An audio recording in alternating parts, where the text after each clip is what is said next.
The Adventures of Sherlock Holmes by Sir Arthur Conan Doyle. Adventure 4. The Boscombe Valley Mystery. We were seated at breakfast one morning, my wife and I, when the maid brought in a telegram. It was from Sherlock Holmes, and ran in this way. "Have you a couple of days to spare? Have just been wired for from the west of England in connection with Boscombe Valley tragedy. Shall be glad if you will come with me. Air and scenery perfect. Leave Paddington by the 11:15. "What do you say, dear?" said my wife, looking across at me. "Will you go?" "I really don't know what to say. I have a fairly long list at present." "Oh, Anstruther would do your work for you. You have been looking a little pale lately. I think that the change would do you good. And you are always so interested in Mr. Sherlock Holmes's cases." "I should be ungrateful if I were not, seeing what I gained through one of them," I answered. "But if I am to go, I must pack at once, for I have only half an hour." My experience of camp life in Afghanistan had at least had the effect of making me a prompt and ready traveller. My wants were few and simple, so that in less than the time stated I was in a cab with my valise, rattling away to Paddington Station. Sherlock Holmes was pacing up and down the platform, his tall, gaunt figure made even gaunter and taller by his long grey travelling cloak and close-fitting cloth cap. "It is really very good of you to come, Watson," said he. "It makes a considerable difference to me, having someone with me on whom I can thoroughly rely. Local aid is always either worthless or else biased. If you will keep the two corner seats, I shall get the tickets." We had the carriage to ourselves, save for an immense litter of papers which Holmes had brought with him. Among these he rummaged and read, with intervals of note-taking and of meditation, until we were past Reading. Then he suddenly rolled them all into a gigantic ball and tossed them up onto the rack. "Have you heard anything of the case?" he asked. "Not a word. I have not seen a paper for some days." "The London press has not had very full accounts. I have just been looking through all the recent papers in order to master the particulars. It seems from what I gather to be one of those simple cases which are so extremely difficult." "That sounds a little paradoxical." "But it is profoundly true. Singularity is almost invariably a clue. The more featureless and commonplace a crime is, the more difficult it is to bring it home. In this case, however, they have established a very serious case against the son of the murdered man." "It is a murder, then?" "Well, it is conjectured to be so. I shall take nothing for granted until I have the opportunity of looking personally into it. I will explain the state of things to you as far as I have been able to understand it in a very few words. Boscombe Valley is a country district not very far from Ross in Herefordshire. The largest landed proprietor in that part is a Mr. John Turner, who made his money in Australia and returned some years ago to the old country. One of the farms which he held, that of Hatherley, was lent to Mr. Charles McCarthy, who was also an ex-Australian. The men had known each other in the colonies, so that it was not unnatural that, when they came to settle down, that they should do so as near each other as possible. Turner was apparently the richer man, so McCarthy became his tenant, but still remained, it seems, upon terms of perfect equality, as they were frequently together. McCarthy had one son, a lad of 18, and Turner had an only daughter of the same age, but neither of them had wives living. They appear to have avoided the society of the neighbouring English families, and to have led retired lives, though both the McCarthys were fond of sport, and were frequently seen at the race meetings of the neighbourhood. McCarthy kept two servants, a man and a girl. Turner had a considerable household, some half-dozen at the least. That is as much as I have been able to gather about the families. Now for the facts. On June 3rd, that is Monday last, McCarthy left his house at Hatherley about 3 in the afternoon and walked down to the Boscombe Pool, which is a small lake formed by the spreading out of the stream which runs down the Boscombe Valley. He had been out with his serving-man in the morning at Ross, and he had told the man that he must hurry, as he had an appointment of importance to keep at 3. From that appointment he never came back alive. From Hatherley farmhouse to the Boscombe Pool is a quarter of a mile, and two people saw him as he passed over this ground. One was an old woman, whose name is not mentioned, and the other was William Crowder, a gamekeeper in the employ of Mr. Turner. Both these witnesses deposed that Mr. McCarthy was walking alone. The gamekeeper adds that within a few minutes of his seeing Mr. McCarthy pass, he had seen his son, Mr. James McCarthy, going the same way with a gun under his arm. To the best of his belief, the father was actually in sight at the time, and the son was following him. He thought no more of the matter until he heard in the evening of the tragedy that had occurred. The two McCarthys were seen after the time when William Crowder, the gamekeeper, lost sight of them. The Boscombe Pool is thickly wooded round, with just a fringe of grass and of reeds round the edge. A girl of 14, Patience Moran, who is the daughter of the lodgekeeper of the Boscombe Valley estate, was in one of the woods picking flowers.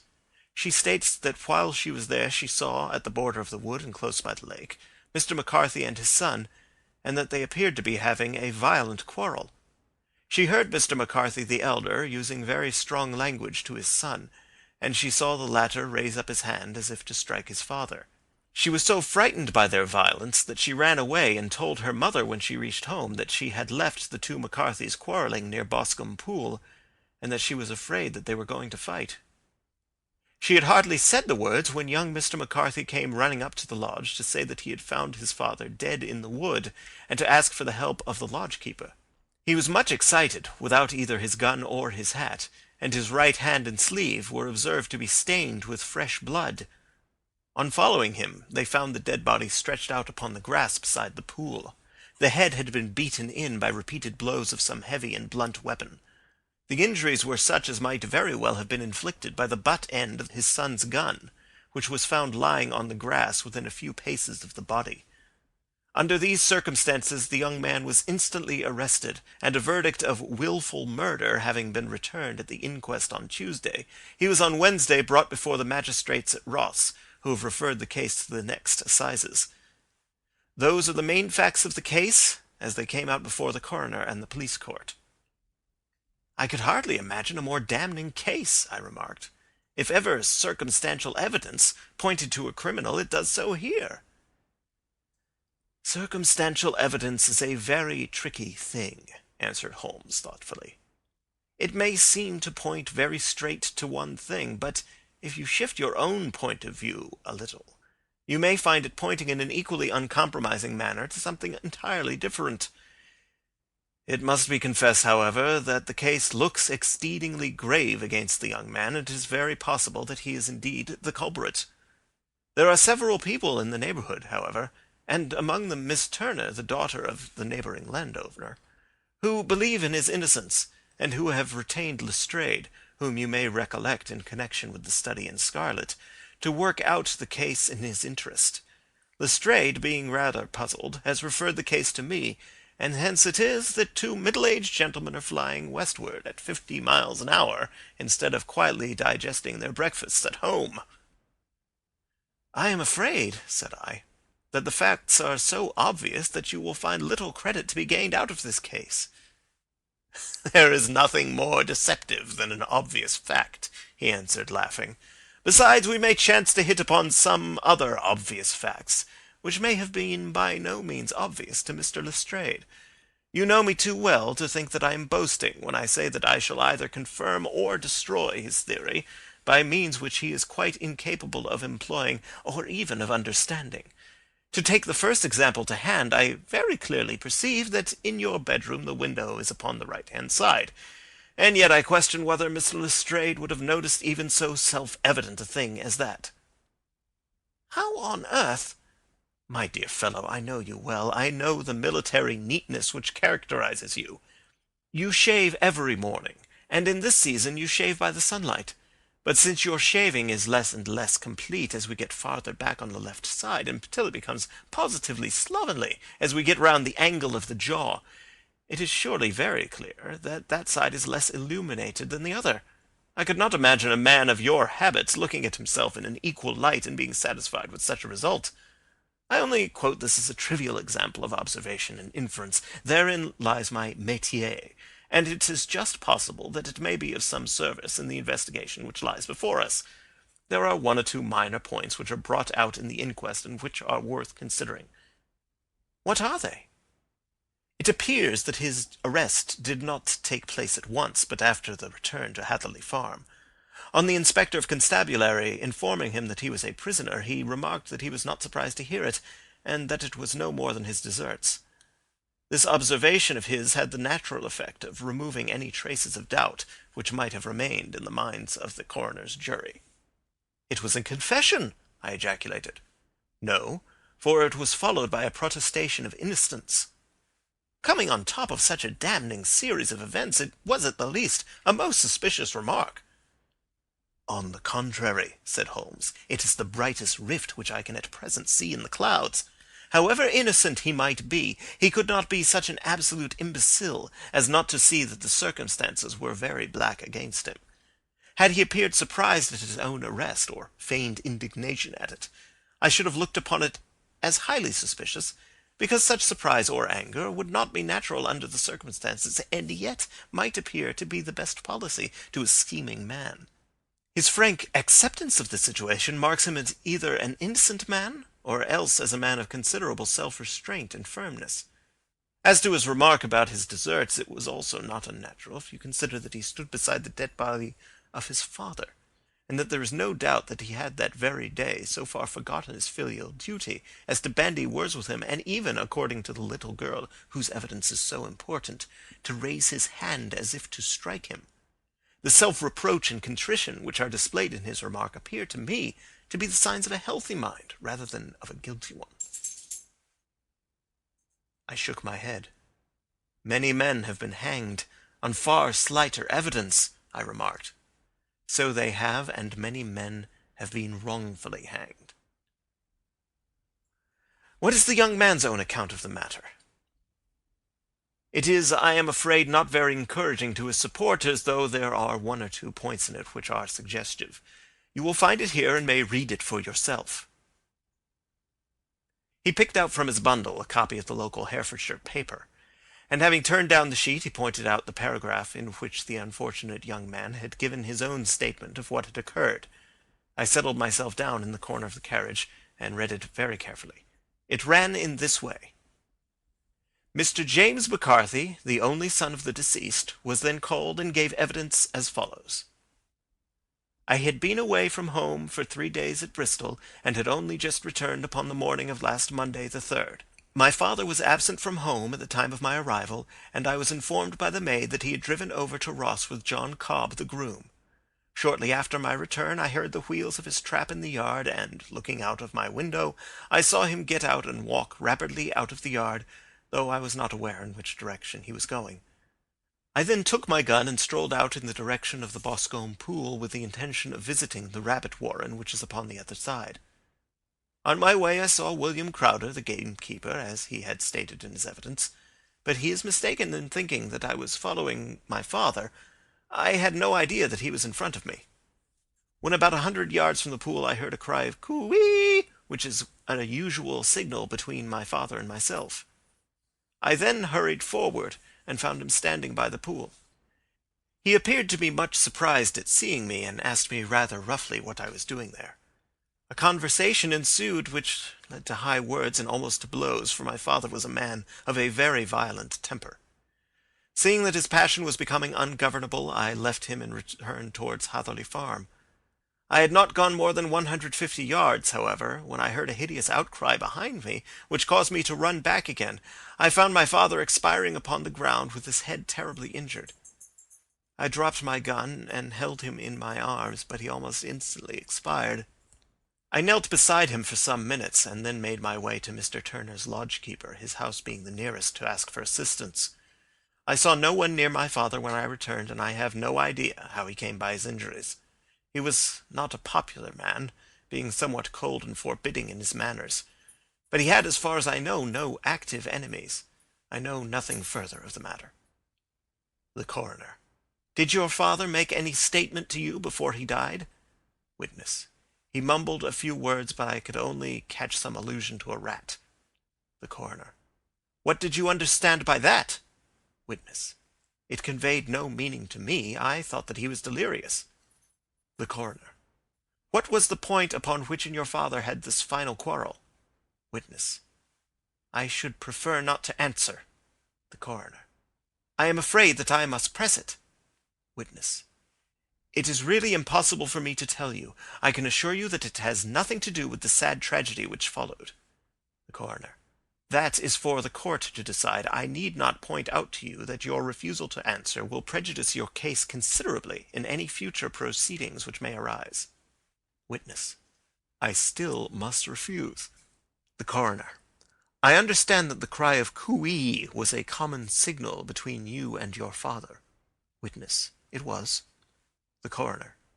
How was it, then, that he uttered it before he saw you, and before he even knew that you had returned from Bristol? Witness, with considerable confusion. I do not know. A juryman. Did you see nothing which aroused your suspicions when you returned on hearing the cry and found your father fatally injured? Witness. Nothing definite. The coroner. What do you mean? Witness. I was so disturbed and excited as I rushed out into the open that I could think of nothing except my father. Yet I have a vague impression that, as I ran forward, something lay upon the ground to the left of me. It seemed to be something grey in colour, a coat of some sort, or a plaid, perhaps. When I rose from my father, I looked round for it, but it was gone. Do you mean that it had disappeared before you went to help? Yes, it was gone. You cannot say what it was? No, I had a feeling something was there. How far from the body?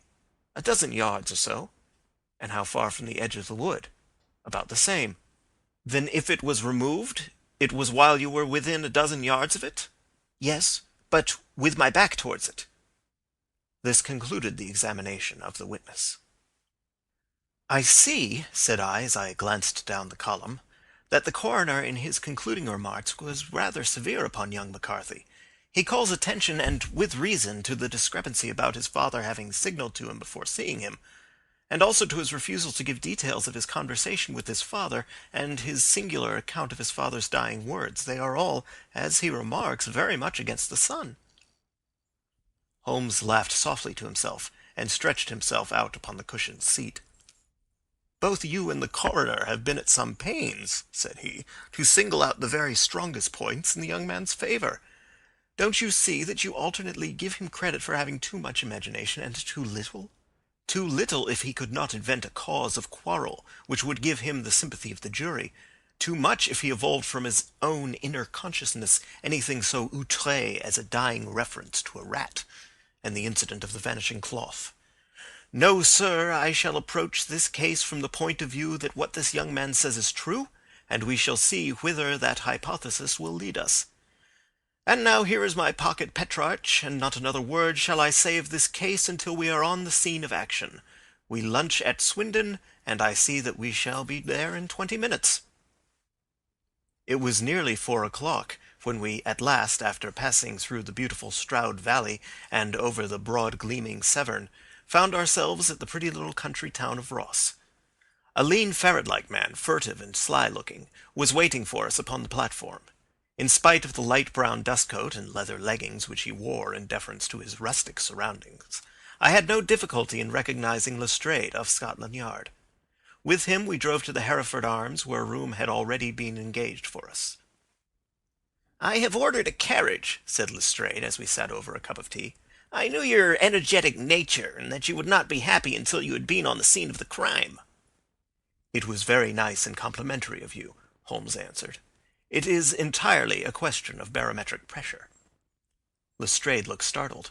"I do not quite follow," he said. "How is the glass? 29, I see. No wind and not a cloud in the sky. I have a case full of cigarettes here which needs smoking, and the sofa is very much superior to the usual country hotel abomination. I do not think that it is probable that I shall use the carriage tonight." Lestrade laughed indulgently. "You have no doubt already formed your conclusions from the newspapers," he said. "The case is as plain as a pikestaff, and the more one goes into it, the plainer it becomes. Still, of course, one can't refuse a lady, and such a very positive one, too. She has heard of you, and would have your opinion, though I repeatedly told her that there was nothing which you could do which I had not already done. Why, bless my soul, here is her carriage at the door." He had hardly spoken before there rushed into the room one of the most lovely young women that I have ever seen in my life.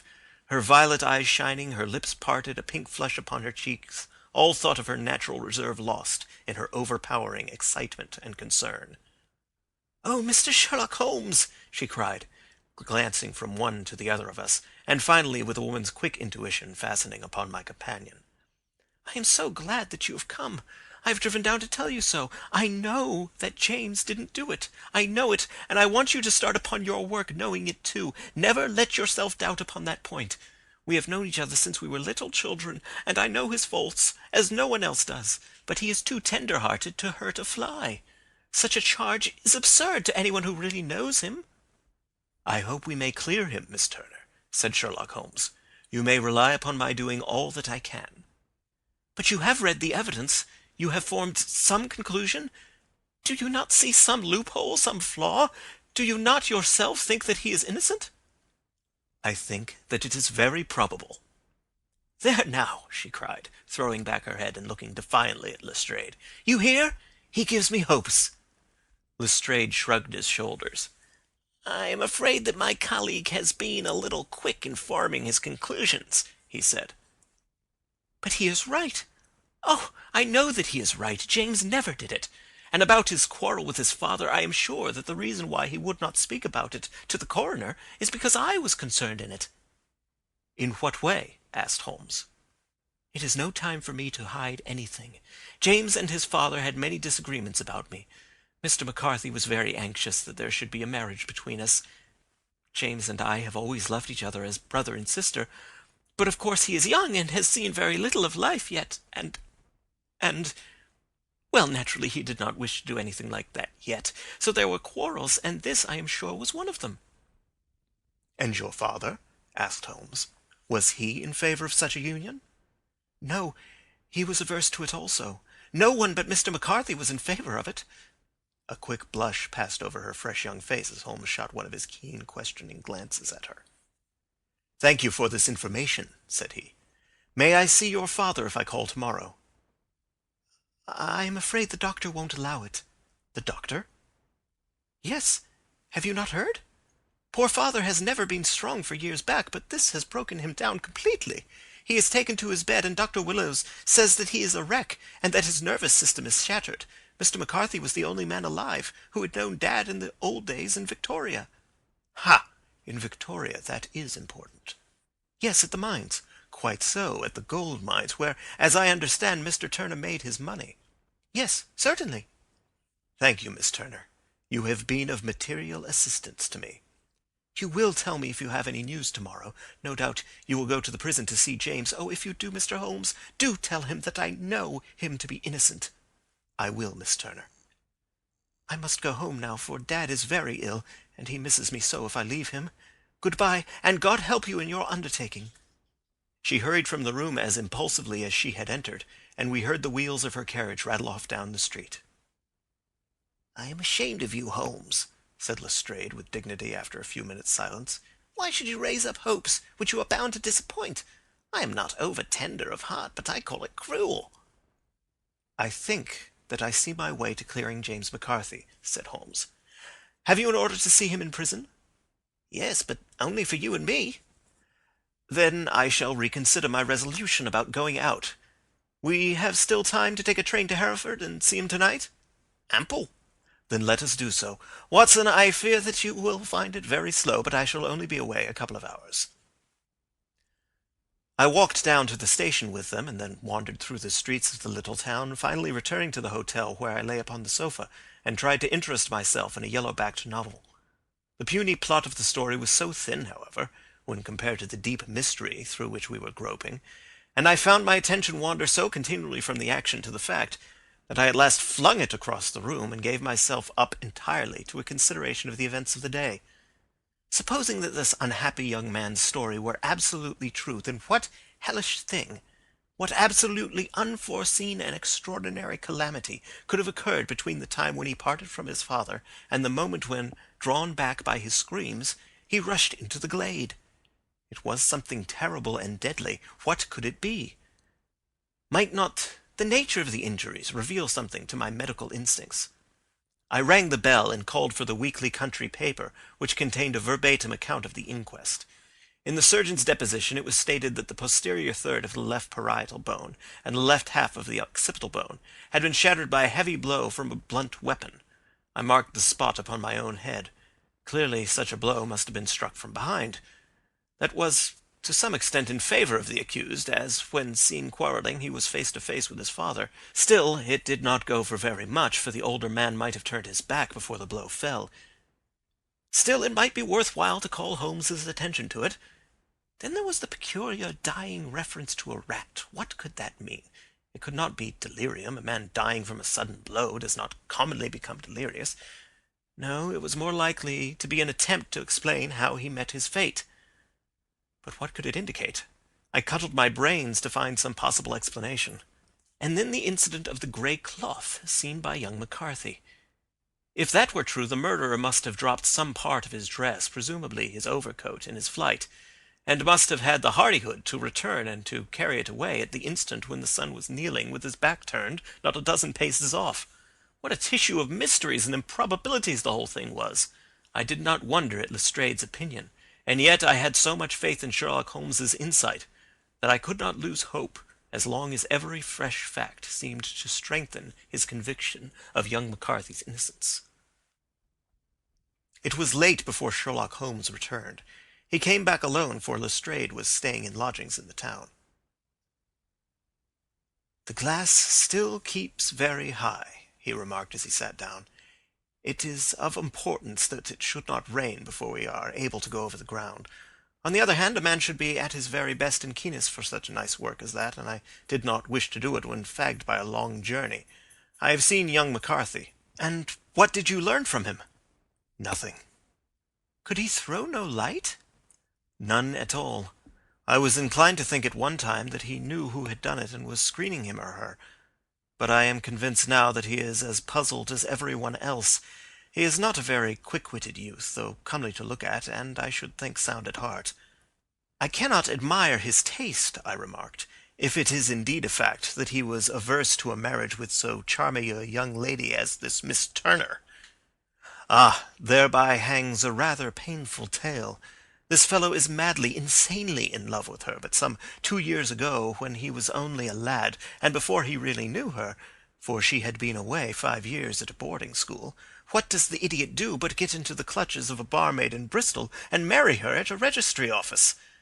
No one knows a word of the matter, but you can imagine how maddening it must be to him to be upbraided for not doing what he would give his very eyes to do, but which he knows to be absolutely impossible.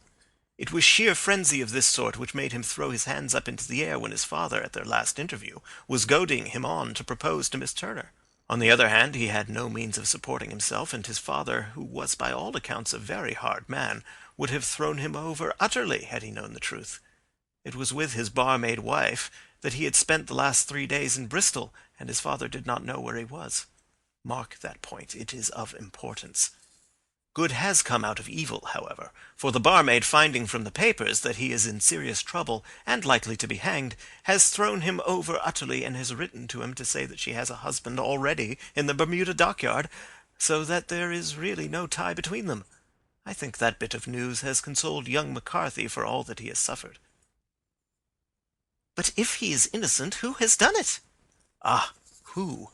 I would call your attention very particularly to 2 points. One is that the murdered man had an appointment with someone at the pool, and that the someone could not have been his son, for his son was away, and he did not know when he would return. The second is that the murdered man was heard to cry coo-ee before he knew that his son had returned. Those are the crucial points upon which the case depends." "And now let us talk about George Meredith, if you please, and we shall leave all minor matters until tomorrow." There was no rain, as Holmes had foretold, and the morning broke bright and cloudless. At 9 o'clock Lestrade called for us with the carriage, and we set off for Hatherley Farm and the Boscombe Pool. "There is serious news this morning," Lestrade observed. "It is said that Mr. Turner of the Hole is so ill that his life is despaired of." "An elderly man, I presume?" said Holmes. "About 60. But his constitution has been shattered by his life abroad, and he has been in failing health for some time. This business has had a very bad effect upon him. He was an old friend of McCarthy's, and, I may add, a great benefactor to him, for I have learned that he gave him Hatherley Farm rent-free." "Indeed, that is interesting," said Holmes. "Oh, yes. In 100 other ways he has helped him. Everybody about here speaks of his kindness to him." "Really?" Does it not strike you as a little singular that this McCarthy, who appears to have had little of his own, and to have been under such obligations to Turner, should still talk of marrying his son to Turner's daughter, who is presumably heiress to the estate, and that in such a very cocksure manner, as if it were merely a case of proposal and all else would follow? It is the more strange since we know that Turner himself was averse to the idea. The daughter told us as much. Do you not deduce something from that?" "We have got to the deduces and the inferences," said Lestrade, winking at me. "I find it hard enough to tackle facts home without flying away after theories and fancies." "You are right," said Holmes demurely. "You do find it very hard to tackle the facts." "Anyhow, I have grasped one fact which you seem to find it difficult to get hold of," replied Lestrade with some warmth. "And that is?" "That McCarthy senior met his death from McCarthy junior, and that all theories to the contrary are the merest moonshine." "Well, moonshine is a brighter thing than fog," said Holmes, laughing. "But I am very much mistaken if this is not Hatherley Farm upon the left." "Yes, that is it." It was a widespread, comfortable-looking building, 2-storied, slate-roofed, with great yellow blotches of lichen upon the grey walls. The drawn blinds and the smokeless chimneys, however, gave it a stricken look, as though the weight of this horror still lay heavy upon it. We called at the door, when the maid, at Holmes's request, showed us the boots which her master wore at the time of his death, and also a pair of the son's, though not the pair which he had then had. Having measured these very carefully from 7 or 8 different points, Holmes desired to be led to the courtyard, from which we all followed the winding track which led to Boscombe Pool. Sherlock Holmes was transformed when he was hot upon such a scent as this. Men who had only known the quiet thinker and logician of Baker Street would have failed to recognize him. His face flushed and darkened. His brows were drawn into 2 hard black lines, while his eyes shone out from beneath them with a steely glitter. His face was bent downward, his shoulders bowed, his lips compressed, and the veins stood out like whipcord in his long sinewy neck.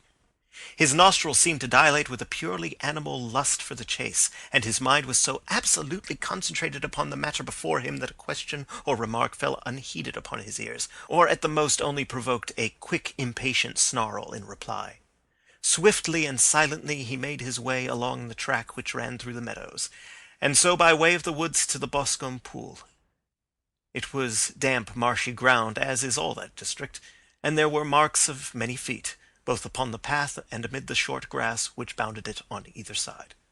Sometimes Holmes would hurry on, sometimes stop dead, and once he made quite a little detour into the meadow.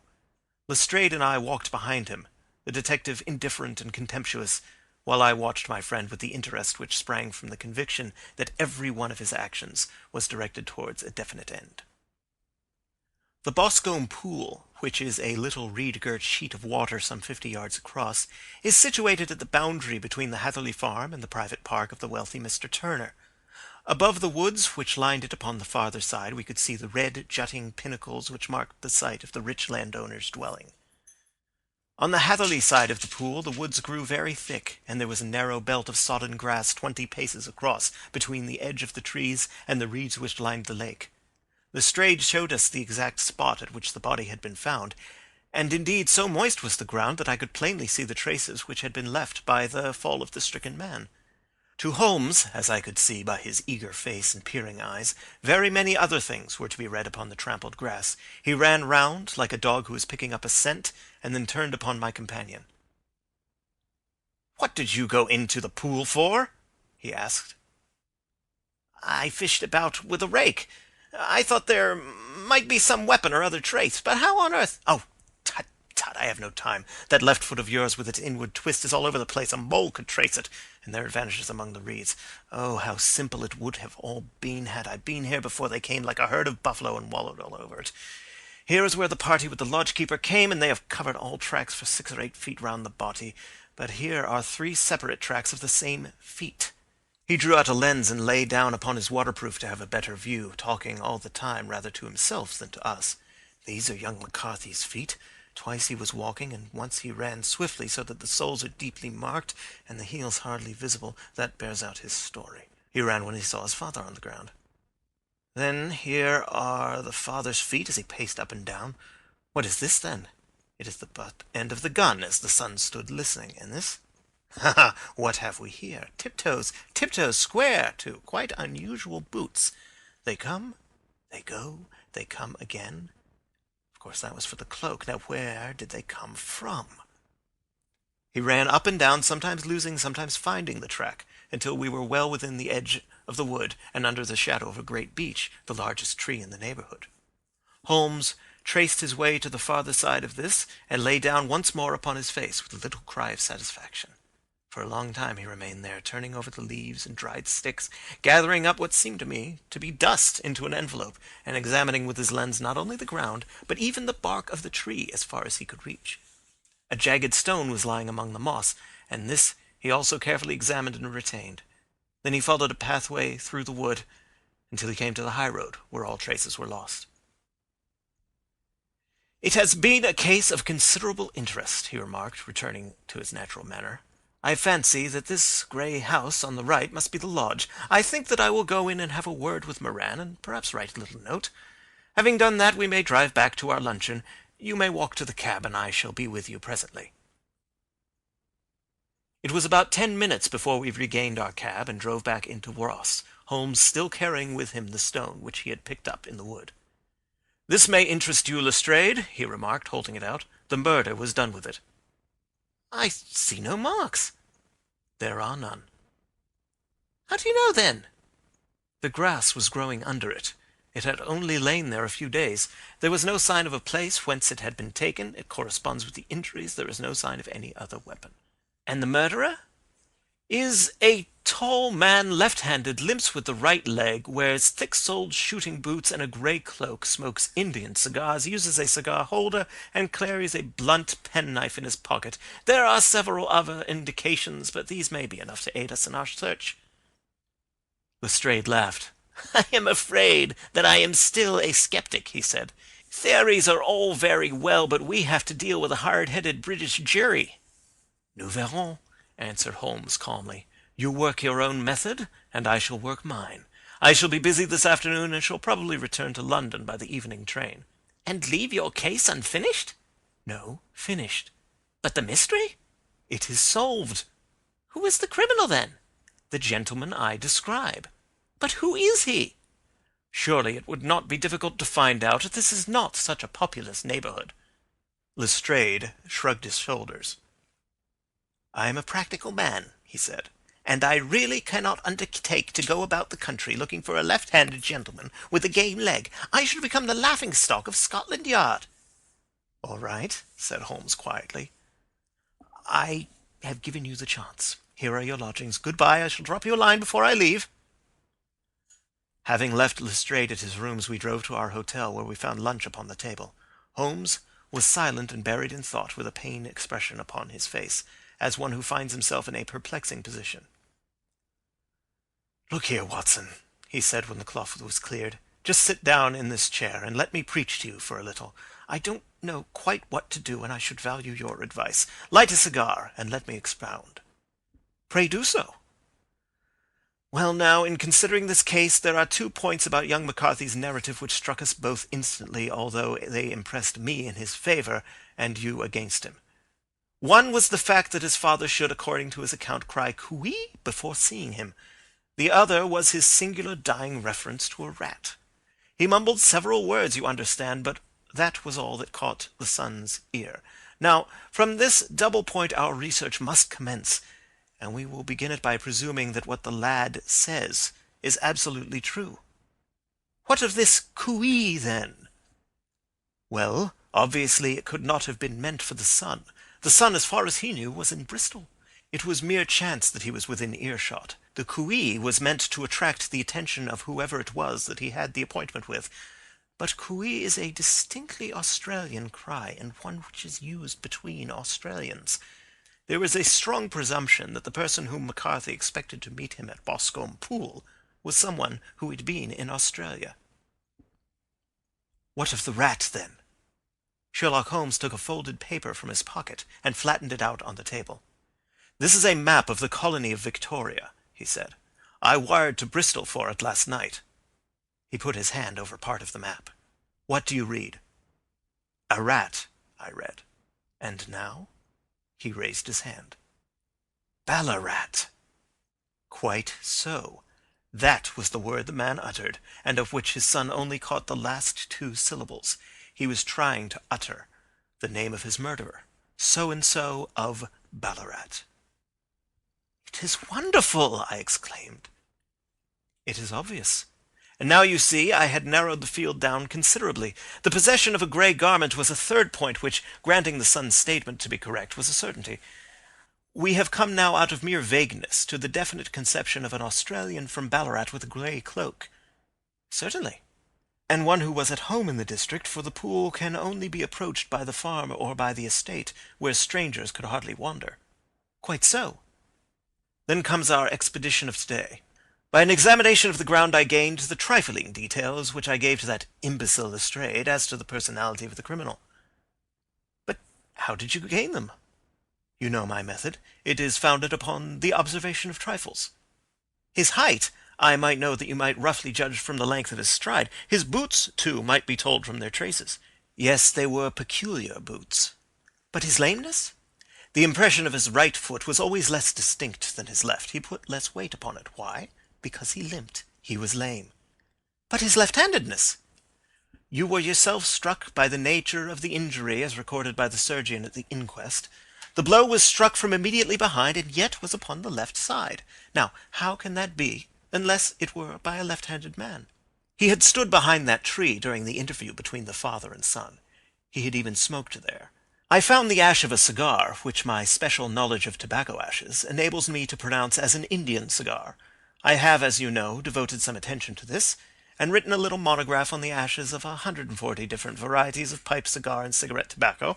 Having found the ash, I then looked round and discovered the stump among the moss where he had tossed it. It was an Indian cigar, of the variety which are rolled in Rotterdam." "And the cigar holder?" "I could see that the end had not been in his mouth, therefore he used a holder. The tip had been cut off, not bitten off, but the cut was not a clean one, so I deduced a blunt penknife." "Holmes," I said, "you have drawn a net round this man from which he cannot escape, and you have saved an innocent human life as truly as if you had cut the cord which was hanging him. I see the direction in which all this points. The culprit is—" "Mr. John Turner," cried the hotel waiter, opening the door of our sitting-room and uttering in a visitor. The man who entered was a strange and impressive figure. His slow, limping step and bowed shoulders gave the appearance of decrepitude, and yet his hard, deep-lined, craggy features and his enormous limbs showed that he was possessed of unusual strength of body and of character. His tangled beard, grizzled hair, and outstanding drooping eyebrows combined to give an air of dignity and power to his appearance, but his face was of an ashen white, while his lips and the corners of his nostrils were tinged with a shade of blue. It was clear to me at a glance that he was in the grip of some deadly and chronic disease. "Pray sit down on the sofa," said Holmes gently. "You had my note?" "Yes, the lodgekeeper brought it up. You said that you wished to see me here to avoid scandal." "I thought people would talk if I went to the hall." "And why did you wish to see me?" He looked across at my companion with despair in his weary eyes, as though his question was already answered. "Yes," said Holmes, answering the look rather than the words. "It is so. I know all about McCarthy." The old man sank his face in his hands. "God help me!" he cried. "But I would not have let the young man come to harm. I give you my word that I would have spoken out if it went against him at the assizes." "I am glad to hear you say so," said Holmes gravely. "I would have spoken now, had it not been for my dear girl. It would break her heart. It will break her heart when she hears that I am arrested." "It may not come to that," said Holmes. "What?"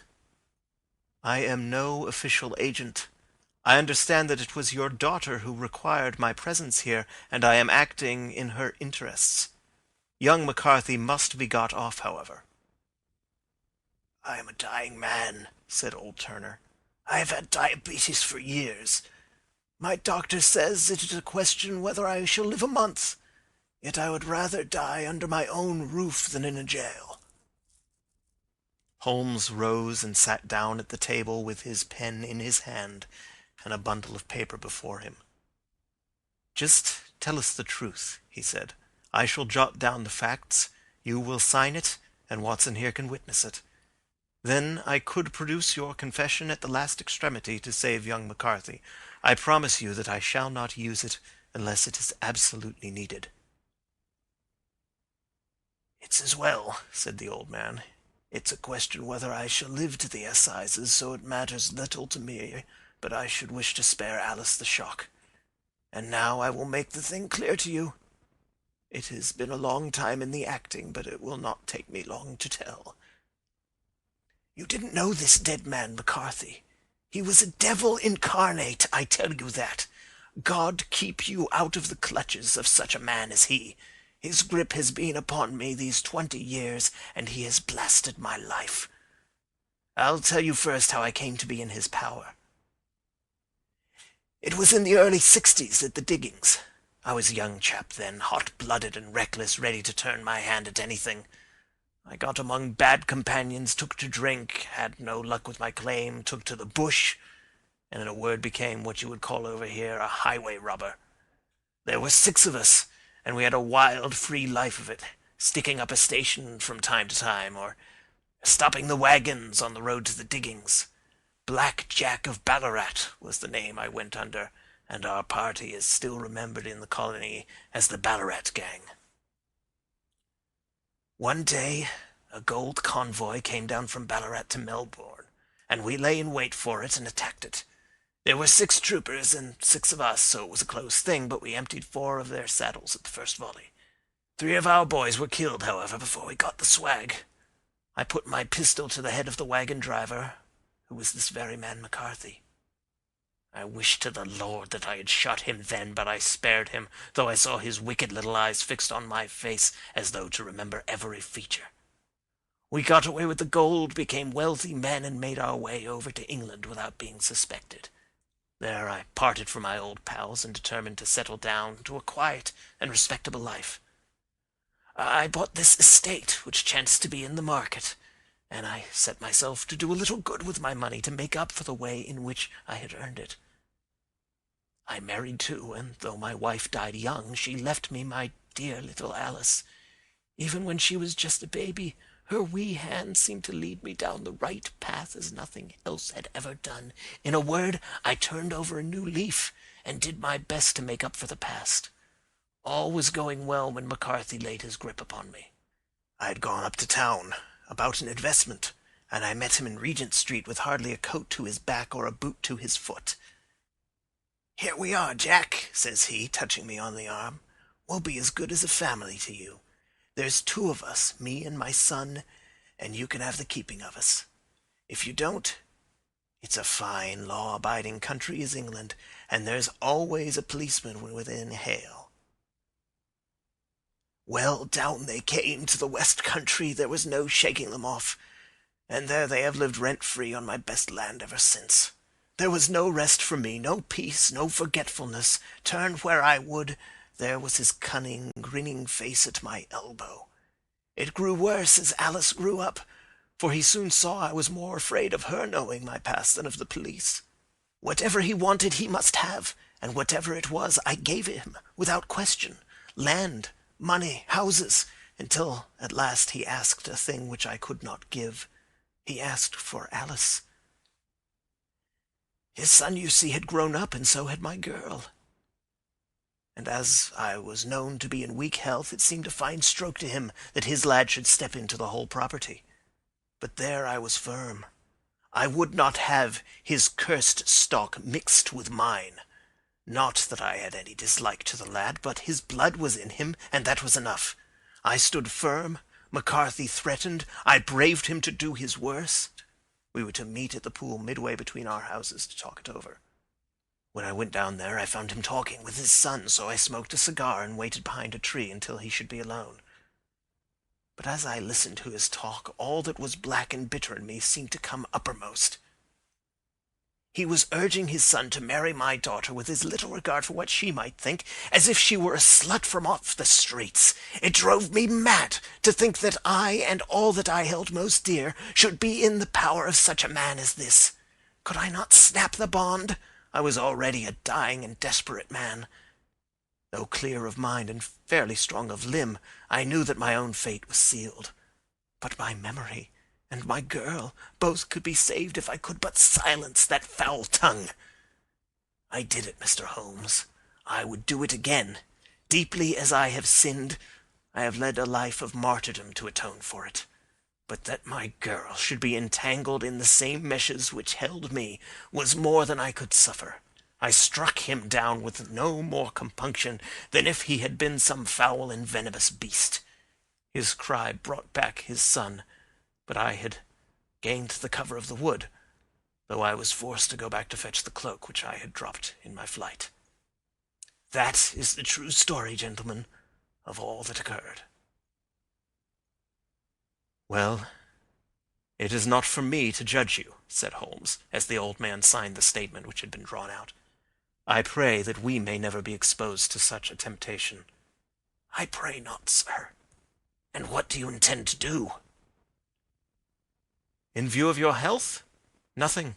You are yourself aware that you will soon have to answer for your deed at a higher court than the assizes. I will keep your confession, and if McCarthy is condemned, I shall be forced to use it. If not, it shall never be seen by mortal eye, and your secret, whether you be alive or dead, shall be safe with us. Farewell, then, said the old man solemnly. Your own deathbeds, when they come, will be the easier for the thought of the peace which you have given to mine. Tottering and shaking in all his giant frame, he stumbled slowly from the room. God help us, said Holmes after a long silence. Why does fate play such tricks with poor, helpless worms?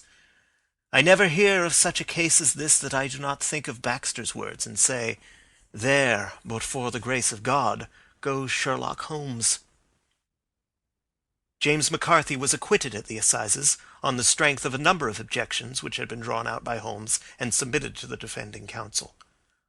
Old Turner lived for 7 months after our interview, but he is now dead, and there is every prospect that the son and daughter may come to live happily together in ignorance of the black cloud which rests upon their past.